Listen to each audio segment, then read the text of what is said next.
lot of people love to go on cruise when they choosing their vacation, but not everyone is a fan of it. And I always wonder why not. So I want to dive into the top reasons why people do not like cruising. Welcome back, everybody. I'm Terrible Travels, and we love to talk cruising here. And today's topic, I want to get into why some people really don't like cruising, even though there's so many people that really love it. Let's go ahead and get into the topic. Now, a lot of times when I approach my friends about going on a cruise, the first thing I hear is, I ain't about to be stuck on no ship. So one of the one of the top reasons people don't like going on cruises is they don't like to feel confined to a ship. And that reason is valid. I can understand that. I know for me, like when I go on land trips and I go to a resort, a lot of the times I'm just on the resort. And then like do excursions away from the resort and then come right back to that resort and spend most of my day there. I can understand how people can feel confined to a ship, but a lot of these ships really have a lot of things to do. I personally never felt confined to the ship. Usually I'm just enjoying the entertainment, the pools and everything like that, the food. It's so many things to do on a ship. And a lot of the times I'm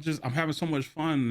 Then the next thing I know, we're at a port, we can go explore. So definitely understand how people can feel confined, but for me, I don't really feel confined to a ship. I feel like I'm on a resort. I'm literally, I try to tell people all the time, it feels like you're on a resort. It really don't feel like you're on a boat. It feel like you're at a hotel, a hotel with a lot of amenities. That's something I try to tell people. But I can definitely understand how people don't want to feel confined to a very small, limited space. I understand that. Let's get into the next. Now, another reason my friends will tell me that they don't want to go on a ship is that they don't want to get seasick. They're very afraid of getting seasickness and ruining their entire trip, especially the newer ships. They're really stable. Most of the time, you don't even know the ship is even moving. I still remember my very first cruise, I think was on Navigator of the Seas. And I remember we was in dock and I was sitting at a bar and having a drink. Next thing I know, I heard a little rumble. I was like, oh, we moving? But then after that, like I really haven't really noticed like the ship's moving. And then there's things you can also have, you have like the little seasickness bands. I always take seasickness medication with me, even though I've never experienced it, but just in case, because you don't want to be down and out for 24 hours because of seasickness and ruining your trip. I definitely understand, but there's things out there you can take to subside your seasickness. It's nothing to really worry about, in my opinion. These ships are large. These ships are very stable, and it's very, now if you going across the Atlantic, I don't know what to tell you. but for the most part, the ship is very stable when it's cruising. So yeah. Another thing my friends like to say is they don't want to be on a crowded ship. They don't want to be on a ship with a bunch of people and it's overcrowded and they can't enjoy or have a peaceful time because there's just so many people on the ship. I totally understand that. There are times where the ships are just like 100% of capacity and it is jam-packed. But one thing I've noticed is it's usually like at popular places. So the pool deck, the main pool deck is forever crowded, especially on sea days. There's just a bunch of people there.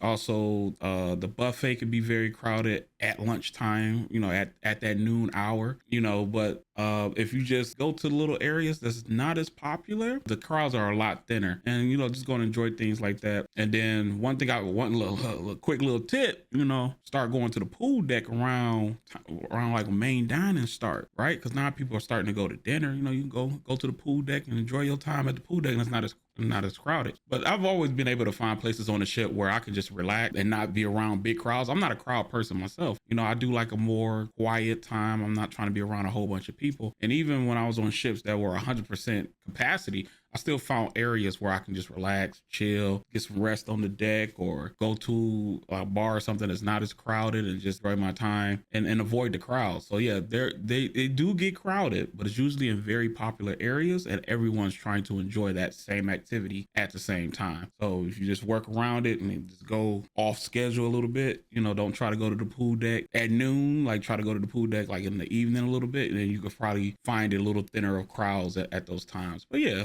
overcrowding do be an issue, but if you know how to navigate your way around the ship, you don't usually run into those issues. Yeah, so I can understand how people don't like overcrowding, but you can find ways to find places where it's not as crowded. Let's get into the next one. Limited time at ports. I have a little complaint about this as well. I feel like they don't give us enough time to be at ports, but at the same time, these ships are on strict schedules. And I do like the fact that I can see multiple ports on one vacation. Is, you know, sometimes it'd be even 6 hours, you know, like, and can I get 12 hours? Can I get a half a day to explore the port? But I understand these ships are on strict schedules. They got to be in, they got to be out, and they got to make their full trip, get you back on time so they can get the next ship loaded and continue that money train. So I definitely understand. I do wish there was more time at the ports, but maybe if they let us be at ports longer, then that's less ports we can visit. So it's like a catch-22, you know, so you just got to go back a couple more times. I don't mind visiting some of the same ports again, try something different each time I go, you know, so because I did stay, like I stayed in Jamaica for 7 days. Right about day 2, day 3, I was like, I wish I could go somewhere else, but I definitely understand longer times at the ports. I wish it was, but at the same time, I do enjoy visiting multiple ports. So yeah, I can understand the frustration with that. So, you know, but it is what it is. I understand it, but you know, that's not gonna stop me from cruising though. I love cruising. I love cruising. What can I say? Let's get to the next one. The costs. My friends always complain about the cost of cruising, which they are right. The cost of cruising have definitely gone up. I remember when I started cruising was very, very affordable. And that's what really hooked me into cruising was it's cheap. You know what I'm saying? I get to see all these ports, you know what I'm saying, for a couple $100. Well, a few hundred, but now even interior rooms are thousands of dollars, you know, so the bargain for cruising has definitely gone away. And we didn't even talk about the add-ons. Right. So, you know, you're paying thousands of dollars just to get a cabin. And then you're adding internet, you're adding dinner packages, you're adding drink package, whatever else that you're trying to add. And that price just go up. You know, I tried to get the community to go on Icon of the Seas. And as soon as Icon was available to book, I booked it. And I got a balcony for about $2,800, 7 days. But by the time the community was like, all right, let me go get my cabin, the price had just skyrocketed to the moon. And I was telling them, like, don't get those. Don't get those. It's Icon, but I'm not about to tell people to spend all that money to go on a ship. I'm like, you can do something else with that money. But you know, price of cruises has definitely gone up. I need them prices to come back down. You know what I'm saying? Cause I might be finding other ways to vacation if the price keep going up the way it's going up. You know, part of the enjoyment of cruising is to be able to have a lot of experiences for a decent, you know, I'm not saying cruise need to be $1. I understand things cost, you know, but if I want a balcony, you want me to pay $4,000? I ain't even got any add-ons yet. You know, I might as well just go to a resort and then spend a whole week at a resort and just be in one spot, you know, at a high-end resort. But I understand, but I do need prices to come back down. So hopefully they'll be coming back down soon, but people are paying the higher prices with no problems. So you know, who knows, but I do need the cost to come down. You know, it gotta be affordable. So I understand. Let's get to the next one. Another thing my friends complain about are scared of being bored on a cruise, especially on sea days when they really can't go anywhere. They can't get off the ship and just be like, I don't have nothing to do. I'm just bored and everything like that. And honestly, I don't think I've ever been bored on the ship. There's just so many things to do. You have shows you can go to. There's karaoke. There's like, they give you a planner. Like it'd be so much stuff. Like you will schedule things and be missing a bunch of stuff because when it starts, you're doing something else. Like, dang, I forgot that I was about to start. So you either leave what you're doing or you be like, all right, I'm just gonna miss that. You know, it's stand-up comedy. I mentioned shows, little like sometimes they have like cupcake and making things. They have trivia, or you could just lounge around and do absolutely nothing. One thing that I enjoy doing on sea days is just popping a seat on a deck chair facing the ocean and like have a tablet or a book and just watch us sail on the open sea. That's enjoyable. I'm peaceful. I'm having a good time. And then you know you can always eat food everywhere. So you like, I'm bored. I want to eat. Let's go eat. Let's go eat something.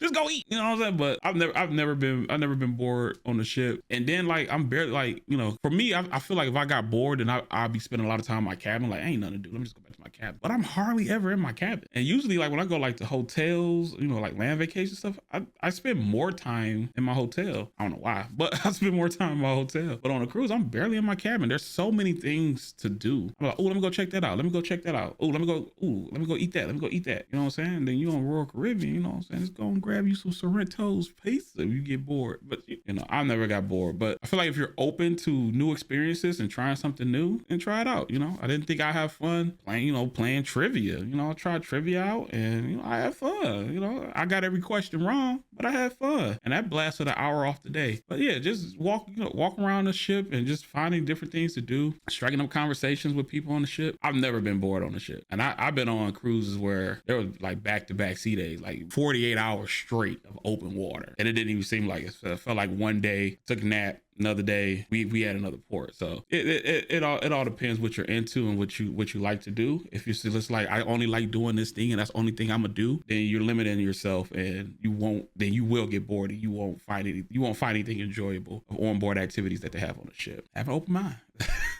That's all I got to say about that. And just like everything in life, there's pros and cons. There's pros and cons to land vacations. There's pros and cons to cruising. It just all depends on what type of vacation that you want to take. Me, cruising works for me. I really love cruising. I just love the value I get from cruising, be able to visit multiple places while floating in a hotel. That's what it feel like to me. It feel like we just floating on a resort, taking a tour of different islands. And I really love that type of vacation and visiting new places. So that works for me, and I really enjoy it. I love how peaceful it can be. We just find somewhere on the deck and just chill. I really like it. So what do you think? Are you a cruise fan? Do you love cruising, or would you rather take a different type of vacation? Let me know down in the comments of what you think, of what's your favorite type of way to vacation. Like, share, and subscribe to this video.